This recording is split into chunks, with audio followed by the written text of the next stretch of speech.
अस्सलाम वालेकुम। Golden 120 vlog में आपको खुश आमदीद कहते हैं।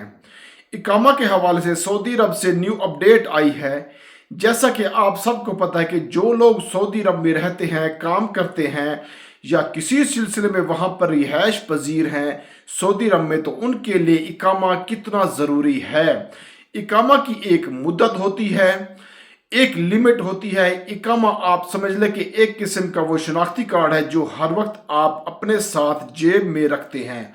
अब जो नई अपडेट है, इकामा ज़्यादा से ज़्यादा कितने महीने पहले तजदीद कराया जा सकता है, तो इस पर सऊदी पासपोर्ट एंड इमिग्रेशन के कवानीन के तहत गैर मुल्की शख्स जो सऊदी अरब में काम करता है, इकामा की तजदीद के मरले को बहुत ज़्यादा आसान कर दिया गया है। सऊदी अरब में रहने वाले गैर मुल्की कारकुन को बुनियादी तौर पर दो हिस्सों में तकसीम किया जाता है, जिनमें कमर्शल कारकुन और इनफरादी वीज़ों पर मकीम गैर मुल्की शामिल हैं।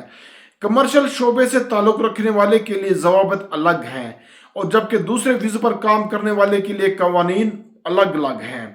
देखिए, अगर कोई मजदूर चाहता है कि इकामा की एक्सपायरी मुद्दत जो है 2 महीने बाकी है और उसे 4 महीने के लिए खरूज ओहदों पर जाना है, खरूज ओहदा यानी छुट्टी के बाद वापसी, क्या ऐसा मुमकिन है कि मैं 6 महीने के लिए इकामा की तजदीद कराऊं, क्योंकि मुझे अपनी फैमिली की फीस भी अदा करनी है।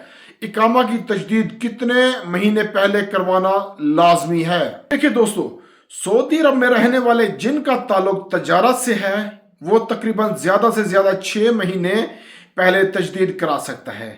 इकामा की तजदीद के लिए वर्क परमिट की फ़ीस भी 6 महीने पहले जमा कराई जा सकती है, और फैमिली के लिए फ़ीस भी 6 महीने पहले लाजमी जमा करवाई जा सकती है।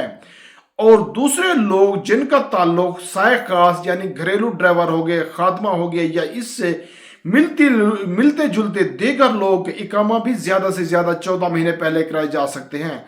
आपको इस बात का इल्म होना चाहिए कि जो लोग कारोबार करते हैं उनके लिए इकामा की तजदीद वर्क परमिट का कारआमद होना ज़रूरी है, और दूसरा काम करने वाले के परमिट जितनी मुद्दत के लिए तजदीद कराया जाता है उतनी मुद्दत के लिए इकामे की तजदीद भी कराई जाती है।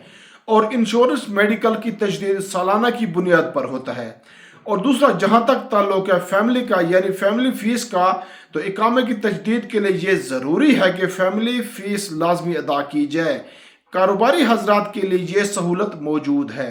अगर आप चाहते हैं कि आपका इकामा 1 साल के लिए तजदीद कराया जाए और फैमिली का इकामा 3 महीने के लिए, क्योंकि इस पर फैमिली की सालाना फीस अदा नहीं कर सकते, तो उसके लिए फैमिली फीस इकामा की तजदीद मशरूत है। क्योंकि जितनी मुद्दत के लिए आपका इकामा तजदीद किया जाता है, इतनी ही मुद्दत के लिए फैमिली का भी इकामा तजदीद होता है। यह मुमकिन नहीं कि आपका इकामा 1 साल के लिए तजदीद कराया जाए और फैमिली का 6 महीने के लिए। इकामा के हवाले से एक खबर थी जो मैंने आपके साथ ज़रूर समझा शेयर कर दी।